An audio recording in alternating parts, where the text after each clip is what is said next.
आदम के बेटे शीश, शीश के बेटे यानस, यानस के बेटे कैनान, कैनान के बेटे मैलाइल, मैलाइल के बेटे ब्यारत। ये अपने बाप का शजरा नहीं, रसूल पाक का शजरा। हाँ, फिर शजरा शान वाला है तो महफिल भी शान वाली होनी चाहिए। हाँ, बस आशिक हूं चाहे चार हूं। तूफान नूह लाने से आखिर क्या फायदा, एक अश्क ही बहुत है अगर कुछ असर करे। हाँ, मैं हुजूर का शजरा सुना रहा हूं, फिर इंशाअल्लाह विलादत सुनाऊंगा। बोल दो जरा भाई बंदो, तुम तो छत के नीचे बैठे हो, तुम शामियाने के नीचे हो। जो बाहर बैठे हैं वो रब की रहमत के शामियाने के नीचे बैठे हैं।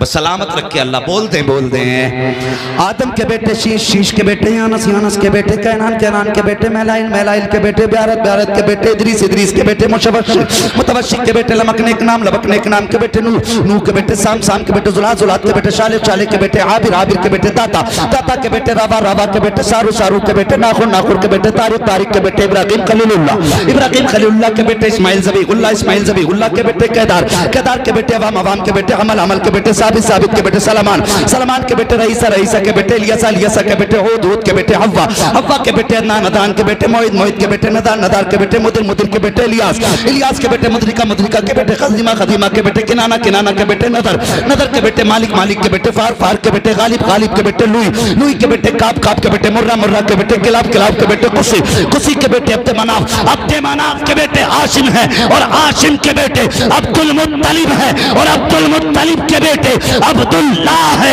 और अब्दुल्लाह के बेटे मोहम्मद रसूलुल्लाह है।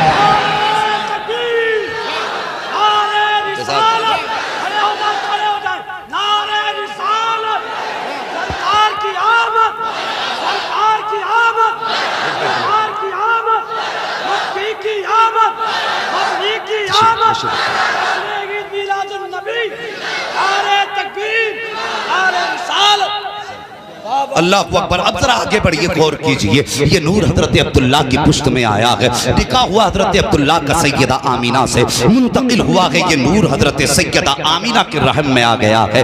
2 माह का अरसा गुजरा है। अल्लाह अकबर, जरा तवज्जो से सुनिएगा। 2 माह का अरसा हुआ है, हुजूर माँ के शिकम में आए हैं। 2 माह के अरसे के वक्त में हजरत अब्दुल्ला सामने बैठे हैं। सैयदा आमीना का चेहरा देख के कहते हैं, मेरी आमीना परदेश जा रहा हूँ। मेरे सरताज कहाँ जा रहे हो? का परदेश जा रहा हूँ। अल्लाह अकबर। इतना सुनना था, वो लायक बीवी थी, फर्माबरदार बीवी थी। मुझे बता तो सही, जिसकी गोद में सैयदुल अंबिया आया हो वो माँ कितनी शान वाली होगी। जिसके घर के अंदर मेरे मुस्तफ़ा की विलादत हुई हो वो बाप कितनी अजमतों वाला होगा। सामने मियाँ बीवी बैठे हैं। जैसी हजरत अब्दुल्लाह ने कहा था, मेरी शरीक हयात परदेश जा रहा हूँ, इतना सुनना था, सैयदा आमीना की आंखें भर आती हैं। रो के कहती है, मेरे सरताज, अभी तो जिंदगी की बहारों के 2 माह गुजरे हैं, मैंने तो अभी जी भर के देखा भी नहीं है। आप साथ छोड़ने की बातें कर रहे हैं। हजरत अब्दुल्लाह कहते हैं, मेरी शरीक हयात, कुछ दिन की बात है, मैं परदेश जा रहा हूँ, वापस आऊंगा, तेरे हाथ की पकी रोटी खाऊंगा, तेरे साथ बैठ कर के प्यार भरी बातें भी होंगी। अल्लाह अकबर। हजरत आमीना ने हजरत अब्दुल्लाह को रुखसत किया है, परदेश चले गए। हजरत अब्दुल्लाह मेरे नबी के वालिद अभी मेरे हुजूर माँ के शिकम में आए हैं। 2 महीने का अरसा गुजरा है। जरा तवज्जो से सुनना प्यारे, बदबख्तों को बता दो कि मुस्तफ़ा के दीवाने नबी का मिलाद कैसे सुना करते हैं, मिलाद कैसे बयान होता है। जरा सुनिए तो सही। हजरत अब्दुल्लाह गए हैं, जितने दिन का वादा करके गए थे, जब उतने दिन आए हजरत आमीना ने आटा गूंदा है। हजरत अब्दुल्लाह के वालिद हजरत अब्दुल मुत्तलिब कहते हैं, बेटी आमीना का जी बाबा, आज बड़ी जल्दी जल्दी आटा गूंद रही हो, चेहरे पे खुशियां भी हैं, बात क्या है? हजरत आमीना ने कहा था, बाबा आज मेरे अब्दुल्लाह के वापस आने का दिन है, आज का वादा वापस आने का करके गए थे। जरा गौर करना। हजरत अब्दुल्लाह भी मुस्कुरा देते हैं। शाम का वक्त हो गया, सूरज ढल गया है, सामने चूल्हा है, आटा भी रखा है। हजरत आमीना हजरत अब्दुल्लाह का इंतजार कर रही हैं। रात का वक्त गुजरने लगा। जब रात हो जाती है, हजरत आमीना को फिक्र हुई, मेरे सरताज को आ जाना चाहिए था, अब तक क्यों नहीं आए हैं? कहती हैं हजरत अब्दुल मुत्तलिब से, बाबा का जी बेटी का मेरे अब्दुल्लाह का पता तो लगाओ, अभी तक क्यों नहीं आए हैं? हजरत अब्दुल मुत्तलिब गए हैं हरम शरीफ में, पता लगाने के लिए कोई मेरे अब्दुल्लाह का पता बता दे। अभी आप हरम शरीफ में थे कि एक जवान दौड़ता हुआ आया, आके कहता अब्दुल मुत्तलिब बड़ी दर्दनाक खबर है। कहा क्या खबर लाया है? कहा बताते हुए होठ कांप रहे हैं, कैसे बयान करूं, ज़बान साथ नहीं दे रही है। हजरत अब्दुल मुत्तलिब ने कहा था बताओ तो सही बात क्या है? कहा सुनो, जो अब्दुल्ला तुम्हारे परदेश गए थे, रास्ते में उनका इंतकाल हो गया है, अब वो वापस नहीं आएंगे। इतना सुनना था, बाप के दिल पे बिजलियां गिर जाती हैं। अल्लाह अकबर, कौन है अब्दुल्ला? ये हजरत अब्दुल मुत्तलिब के 10वें सबसे छोटे बेटे हैं। हजरत अब्दुल मुत्तलिब को अब्दुल्ला उतने ही प्यारे थे जितने हजरत याकूब को हजरत यूसुफ प्यारे थे। और यार यूसुफ जुदा हुए हैं याकूब से तो 40 साल में आंखों की बीनाई चली गई है, लेकिन यहाँ सिर्फ जुदाई गायब होने की नहीं थी, बल्कि बेटे का विसाल हुआ है। बिजली गिरी अब्दुल मुत्तलिब के दिल पर, कहीं बैठ जाते हैं, हिम्मत करके घर की तरफ आए हैं, लेकिन घर के अंदर कदम रखने की हिम्मत नहीं हो रही है। ख्याल था अंदर जाऊंगा, आमीना पूछेंगी तो क्या जवाब दूंगा। जैसी दरवाजे पे जाके हाथ लगा के खड़े हुए हैं, इतने में सैयदा आमीना अंदर से आ जाती है। बाप के कदमों की आहट महसूस हुई, कहते हैं बाबा आ गए। इतनी बात सुनी है, हजरत अब्दुल्ला की गर्दन झुकी है। कब हजरत अब्दुल मुत्तलिब की गर्दन झुकी है। कब बताइए तो सही, मेरा अब्दुल्ला आया कि नहीं आया?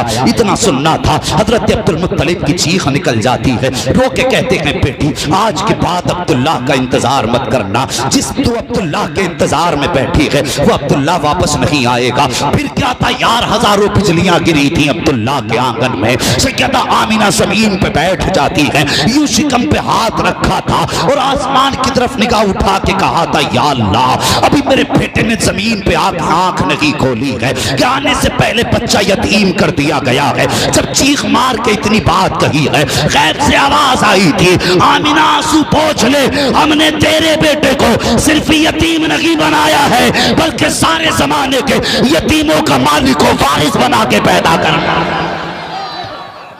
नाराए तकबीर, नाराए तकबीर, नाराए रिसालत, नाराए रिसालत। सरकार की आमद, सरकार की आमद, दिलदार की आमद, मदनी की आमद। जरा जोर से बोलो नाराए तकबीर, नाराए रिसालत। सुभान अल्लाह। बताए तुम किस नबी का मिलाद मना रहे हो? अरे मुकद्दर पे नाज करोगे आज के बाद, जब तक जियोगे नस्लों से कहोगे मर जाना, नबी का मिलाद मनाना मत छोड़ दो। नसीब वाले हैं वो लोग जो हुजूर के पैदाइश के तज़किरे कर रहे हैं। अल्लाह अकबर। कौन आमीना? और किस दौर में आप बेवा हुई? जिस दौर में बेवाओं को मनहूस समझा जाता था, जिस दौर में बेवाओं के चेहरे काले करके गधों पे बैठा के घुमाया जाता था, जिस दौर में बेवाओं को शोहर की मौत की वजह कहा जाता था, उस दौर में हजरत आमीना बेवा हुई है। एक दिन हजरत अब्दुल मुत्तलिब खाने काबा में गए, गिलाफ पकड़ा और रोने लग गए। कहते मेरे मालिक, बेटा मेरा गया है लेकिन मेरे सब्र के लिए 9 बेटे बाकी हैं। मेरे अल्लाह, आमीना का रोना नहीं देखा जाता। वो सुबह भी रोती है, शाम भी रोती है। या अल्लाह, एक ऐसा बच्चा दे जो मेरी आमीना का सहारा बन जाए। ये हजरत अब्दुल मुत्तलिब ने काबे का खिलाफ पकड़ के रो के कहा था। रो के जब इतना कहा या अल्लाह, ऐसा बच्चा दे जो मेरी आमीना का सहारा बन जाए, उसका रोना नहीं देखा जाता। गैब से आवाज आई थी अब्दुल मुत्तलिब, तुम आमीना के सहारे की बात कर रहे हो, हमने तो जमाने का सहारा आमीना की गोद में देना है। हमें तो जमाने का सहारा बना के आमीना के बेटे को भेजना है। अल्लाह अकबर। वक्त गुजरा, गौर करना मेरी बात पे। वक्त गुजरा, 2 महीने का अरसा गुजरा। हजरत आमीना फरमाती हैं जैसे जैसे वक्त गुजरता गया हुजूर की अजमतें रोशन होती चली गई, हुजूर की अजमतें आश्कार होती गई। कहने लगी पहला महीना आया, मुझे किसी ने आके मुबारकबाद दी। दूसरा महीना आया, फिर कोई आया मुबारकबाद देने। तीसरा महीना आया, चौथा महीना आया। फरमाने लगी हर महीने कोई ना कोई नबी आता रहा। कितने नसीब वाले हैं ओ यार, जरा सोच। हमने तो कभी दुआएं भी नहीं मांगी थी उनकी उम्मत में आने की, हमने तो कभी उनकी राहों में खड़े होकर रास्ता भी नहीं तका उनका, और कभी हमने रो के ये भी तो नहीं कहा था अल्लाह मोहम्मद की उम्मत में पैदा करना। हम नसीब वाले नहीं हैं कि हमने आंख खोली, कान में कारी साहब ने आके कहा मुबारक हो मदीने वाले का उम्मती बन के पैदा हुआ है। कितने नसीब वाले हैं। अल्लाह अकबर। कभी तारीख पढ़िए, लोगों ने 500 साल हुजूर की राहों में बैठ के उनका इंतजार किया। हजारों साल पहले लोगों ने मुस्तफा की आमद का रास्तों में बैठ के इंतजार किया। अगर वक्त होता तो इंतजार करने वालों की कहानी सुनाता, लेकिन आज सिर्फ हुजूर की बातें करनी है कुछ देर। जरा बोल दे मोहब्बत से सुभान अल्लाह। बात समझ में तो आ रही है ना सबके? हैं? हाँ, बात समझ में भी आनी चाहिए। ये नहीं कि मौलवी कुर्सी तोड़ गया। बस ये है कि अगर कोई पूछे रात जिक्र की मिलाद की महफिल में गए थे, क्या तब्दीली आई, तो कहना सुबह को उठ के कि अब तक हमारी सुबह गाने सुन के होती थी, आज के बाद हमारी सुबह नबी की नात के तराने सुन के हुआ करेगी। ये तब्दीली लानी है। अल्लाह अकबर फरमाती हर महीने कोई ना कोई नबी आता रहा, मुबारकबाद देता रहा। जानते हो फरमाती हैं अल्लाह अकबर, फिर सैयदा आमीना के शिकम से नूर और खुशबुएं निकलने लगी। अल्लाह अकबर। जो कहते हैं हुजूर की माँ बाप जहन्नमी है माज़ अल्लाह, मैं उनसे सिर्फ एक बात कहता हूँ, आ मेरे नबी की माँ की जिंदगी देख। अभी 4 या 5 महीने का अरसा गुजरा है। अल्लाह अकबर। मक्के शरीफ की गलियों में बातें होने लगी। अरब का दस्तूर ये था कि अगर किसी का शोहर इंतकाल कर जाए तो औरत को 2 साल तक सोग मनाना है या 1 साल तक सोग मनाना है। सोग का मतलब ये था कि बंसवर के नहीं निकलना है, नए कपड़े नहीं पहनने हैं, खुशबू नहीं लगानी है। ये सोग में शामिल था। लेकिन सुनते हो जानते हो, इधर हुजूर माँ के शिकम में आए हैं, उधर मक्के में चर्चे होने लगे। लोगों ने कहा आमीना बड़ी अजीब है, अभी शोहर को इंतकाल हुए कुछ महीने गुजरे हैं, इसने खुशबू लगानी शुरू कर दी है। ये बात चलते चलते हजरत अब्दुल मुत्तलिब काबे का तवाफ कर रहे थे। लोग इकट्ठा होके आए, कहने लगे अब्दुल मुत्तलिब बात बड़ी है, लेकिन बड़ी जात वाले हो, मक्के के सरदार हो, काबे के मुतवल्ली हो, लेकिन कहना भी जरूरी है। कहा क्या कहना चाहते हो? कहा हम नहीं कहते, पूरे मक्के में बातें हो रही हैं। कहा कौन सी बातें? कहा सुना है कि आपके बेटे के इंतकाल को कुछ महीने हुए हैं, लेकिन आपकी बहू ने खुशबू लगानी शुरू कर दी है, आपके बेटे का सोग नहीं मना रही है आमीना। इतना सुनना तो अब्दुल मुत्तलिब की आंखें सुर्ख हो जाती हैं। कहा कैसी बात कर रहे हो, मेरी बहू से ज्यादा शरीफ तो कोई खातून भी नहीं है। कहा हम नहीं कहते, पूरा मक्का बातें कर रहा है। हर औरत के मुंह पे ये जबान पे उसके बात है कि आमीना हर दिन नई खुशबू लगाया करती है, और ऐसी खुशबू लगाती है कि मक्के की बड़ी से बड़े सरदार घर के अंदर वो खुशबू नहीं मिलेगी। इतना सुनना था। अब्दुल मुत्तलिब ने गर्दन झुकाई है, अपने घर आए हैं, अपनी शरीक हयात को बुलाया है। हुजूर की दादी का नाम भी फातिमा है। फातिमा को बुला के अपनी बीवी से कहते हैं मेरी शरीक हयात में मर्द हूँ, तुम आमीना के पास जाओ और उससे जाकर के पूछो कि मक्के में बातें हो रही हैं, उसने मेरे बेटे का गम मनाना क्यों छोड़ दिया है, वो खुशबू क्यों लगा रही है। हजरत फातिमा कहती हैं मुझ में हिम्मत नहीं है। कहा क्यों? कहा एक दिन मैंने कहा था आमीना मुझे पता ये खुशबू कहाँ से आती है। कहा इतना कहना था आप आमीना की पेशानी से ऐसा नूर निकला था कि मैं बेहोश होकर जमीन पे गिर गई थी। मेरी औकात नहीं है कि मैं आमीना से सवाल कर सकूं, आप खुद पूछ लें। अल्लाह अकबर। अब देखिए हजरत अब्दुल मुत्तलिब आए हैं, नबी की अम्मी के पास आए हैं। नबी की अम्मी बैठी हुई हैं, जैसे ही अपने ससुर नबी के दादा को आते देखा है, अपनी जगह से उठ के खड़ी हो जाती है, गर्दन झुकी है, आंखों में हया है। आके कहते हैं बेटी एक सवाल है। कहा पापा पूछो कौन सा सवाल है। कहा बेटी बता तो सही, क्या तुझे मेरे अब्दुल्लाह से प्यार नहीं है? क्या तुझे मेरे अब्दुल्लाह की जिंदगी प्यारी न थी?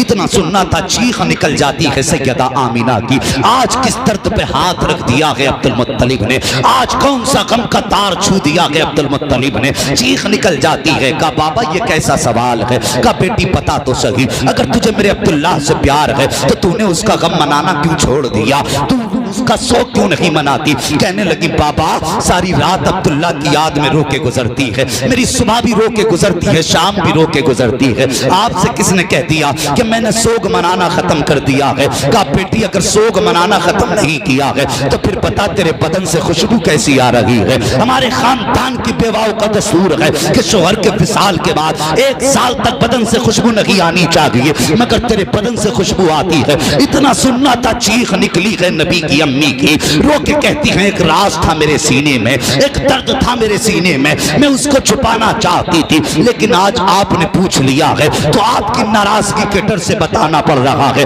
ये बात सिर्फ आमीना के बदन की नहीं है। का और का ठहरिए तो सही, गई है सैयदा आमीना और जाने के बाद मिट्टी की दीवार से मिट्टी छुटाई है, हजरत अब्दुल मुत्तलिब के हाथ पे रखी है। का जरा इसे सूंघिए। अब्दुल मुत्तलिब ने मिट्टी सूंघी है, वो भी खुशबू दे रही थी। कहते बेटी ये कैसी खुशबू है। कहा बाबा इस दीवार को कल छुआ था, आज तक महक रही है। अल्लाह अकबर, इतना सुनना था। हजरत अब्दुल मुत्तलिब मारे खुशी के बैठ जाते हैं। कहा बेटी और बता, अंदर कहीं तकिया लाती है। कहा बाबा इस तकिए को सूंघिए, जब तकिए को सूंघा तो खुशबू दे रहा था। कहा ये क्या बात है। कहा बाबा से बात ये नहीं है, जिस जमीन पे हाथ रख देती हूँ जमीन महकने लग जाती है, दीवार छू देती हूँ दीवार महकने लग जाती है, तकिए पे सर रखती हूँ तो तकिया महकने लग जाता है। अल्लाह अकबर, इतना सुनना था।